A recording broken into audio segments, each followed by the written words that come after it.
కళ్ళకు best friend వినుకొండలో the number 1 opticals Sriranga opticals RTC bus stand ఎదురుగా Jeevalayam complex Vinukonda. Eye checkup కోసం ఇప్పుడే శ్రీరంగ ఆప్టికల్స్ ని సంప్రదించండి. ఇది బొమ్మరాజపల్లిలో వాస్తవ పరిస్థితులను వెళ్ళి పరిశీలించాను. తర్వాత జరిగిన సంఘటన మీద స్థానిక శాసనసభ్యుల వారికి సమాచారం అందించాను. అదేవిధంగా గౌరవ ఈపూర్ పోలీస్ స్టేషన్ ఎస్ఐని కలిసాం. ఆయన వాస్తవాలను తెలుసుకున్నాడు. ఇవన్నీ యథార్థమని ఆయన దృష్టి కూడా వచ్చినాయి. ఆ సాక్షులు కూడా విచారించడం జరిగింది. మాకు ఎస్ఐ గారు స్పష్టమైన హామీ ఇచ్చారు. చట్టపరమైన చర్యలు ఎన్ని తీసుకోవాల్సిన అన్ని తీసుకుంటాం. భవిష్యత్తులో ఇలాంటి సమస్యలు రాకుండా, మరి ముఖ్యంగా ఇదే బొమ్మరాజపల్లిలో కూటమి ప్రభుత్వం వచ్చిన తర్వాతనే నేను జనసేన పార్టీ తరఫున బల్లాలు వేస్తా, బల్లాలు మొక్కలు చేశారు. ఎవరైతే ఇప్పుడు దోషులుగా ఉన్నారో వాళ్ళే చిన్న ముక్కలుగా చేశారు. అదే విధంగా వినాయక చవితి ఉత్సవాలు జరుగుతుంటే మా జనసేన పార్టీ శ్రేణులు గ్రామం వాళ్ళ మీద రాలేయటం, ఈ రెండింటిలో కూడా మేము ఏం చేయలేకపోయాం. కాబట్టి ఇప్పుడు ముచ్చటగా మూడోసారి వీళ్ళ మీద దాడి చేయటం, ఇదంతా ఏంటంటే శాంతి భద్రతలు విఘాతం కలిగించాలి. చట్టపరమైన చర్యలు తీసుకోండి. న్యాయపరం అంటే ఎమ్మట బ్రహ్మనాయుడు గారు ప్రెస్ మీట్ పెట్టడం, రపరపను కుర్రలు రెచ్చగొట్టడం, మా వైసీపీ శ్రేణుల మీద కూటమి నాయకులు దాడి చేస్తున్నారు, మళ్ళీ మా మీద ప్రతి విమర్శలు చేయడం. కానీ బ్రహ్మనాయుడు కూడా ఆలోచించుకోవాలా. అధికారం ఈరోజు మీకుంటది, మాకుంటది, ఎవరికైనా మారచ్చు. కానీ వాస్తవాలు మాట్లాడాలా. అప్పుడే ప్రజలు మనకు విశ్వసనీయత ఉంటది. ఇప్పటికైనా బ్రహ్మనాయుడు గారు పిలిపించి తప్పు చేశారు కాబట్టి తప్పుని బేషరతుగా ఒప్పుకొని క్షమాపణ చేస్తే మేము కేసు మానుకోవడం కూడా సిద్ధంగా ఉన్నాం. కానీ వాస్తవాలు తెలియాలి. అక్కడ నాకు అందిన సమాచారం ఏంటంటే బొమ్మరాజపల్లిలో ఒక శ్మశానమే కాదు, చెరువులే కాదు, ముస్లిం సోదరులకు సంబంధించిన భూములు, అదేవిధంగా గతంలో ఇక్కడ పోలీస్ స్టేషన్ ఉండేది. ఆ పోలీస్ స్టేషన్ సంబంధించిన భూమి దాదాపు 1 ఎకరం. ఇవన్నీ కూడా ఆక్రమణలకు గురైనవి. ఎటు మమ్మల్ని కదిలిచ్చారు, మా వాళ్ళ మీద దాడి చేశారు. కాబట్టి మేము ఖచ్చితంగా దీన్ని గౌరవ స్థానిక శాసనసభ్యుల ద్వారా డిప్యూటీ సీఎం గారి దృష్టిలో పెడతాం. చట్టపరమైన చర్యలు తీసుకుంటాం. భవిష్యత్తులో శాంతి భద్రతలు విఘాతం కలగకుండా ఎటువంటి చర్యలు, అన్ని చర్యలు తీసుకుంటాం.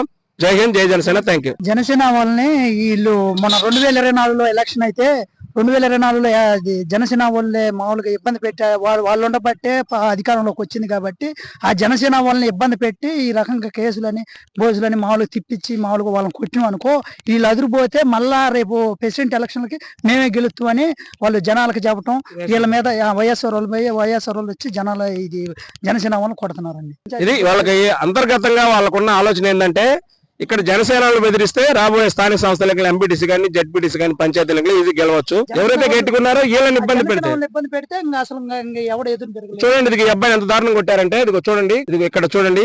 వీళ్ళు వాళ్ళ బజార్ నుంచి వస్తున్నారని చెప్పి వీళ్ళే అడ్డంకి, వాళ్ళ దుర్మార్గపు చర్యలు వీళ్ళే అడ్డంకి అని చెప్పి భౌతిక దాడులు ఏ విధంగా చేస్తారు. అదేవిధంగా కాలికి అయితే మాకు ఎస్ఐ గారు వెంటనే స్పందించారు. చట్టపరమైన చర్యలు కఠినంగా తీసుకుంటున్నారు. మాకు ఖచ్చితంగా వాళ్ళ మీద యాక్షన్ తీసుకోవాలని, న్యాయం చేయాలని చెప్పి మనస్ఫూర్తిగా జనసేన పార్టీ నుంచి డిమాండ్ చేస్తా ఉన్నాం. Thank you. నా పేరు ఎర్రంశెట్టి వెంకట నరసింహారావు అండి.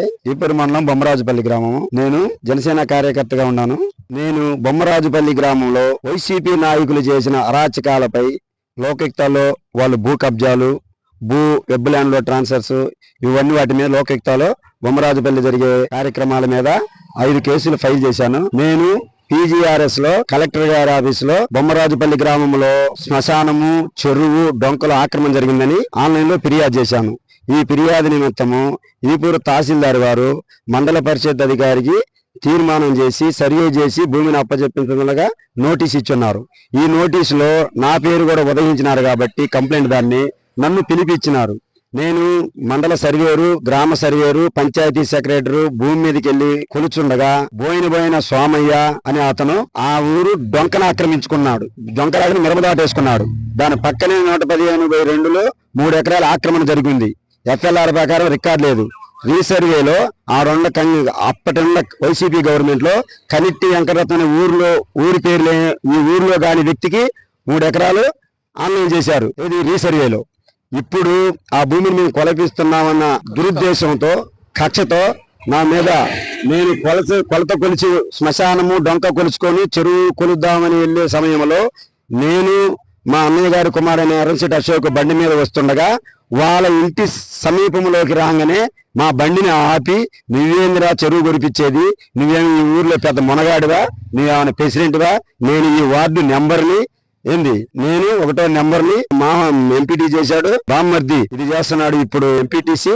కాబట్టి నువ్వేందుకు కొనిపించేది, నీ గవర్నమెంట్ వస్తే మాత్రం నువ్వేం చేస్తావు, కూటమి గవర్నమెంట్ మమ్మల్ని ఏం చేసిద్ది, మమ్మల్ని ఏం చేయలేని మాకు దాడి పడి మమ్మల్ని పడేసి నన్ను కాలుతో చిన్న ఆలియాస్ వెంకటేశ్వర్లు, సోమయ్య, బోయినబోయిన నాగేశ్వరరావు కుమారుడు మహేష్, నలుగురు కలిసి పడేసి కాళ్ళు చేతులతో తన్నినారు. ఈ విషయాన్ని నేను ఈపూరు పోలీస్ స్టేషన్ లో ఫిర్యాదు చేశాను. ఆన్లైన్ లో కలెక్ట్ కంట్రోల్ రూమ్ కి 120 ఫోన్ చేసి సంప్రదించాను. ఈ వైసీపీ అరాచకాలు బొమ్మరాజుపల్లి గ్రామంలో సంకీర్ణ కూటమి గవర్నమెంట్ లో కూడా విపరీతమైన పోకడ పోస్తున్నారు. మమ్మల్ని చంపినా మమ్మల్ని ఏం చేయలేరు, మేము మిమ్మల్ని రఫా కోస్తాం.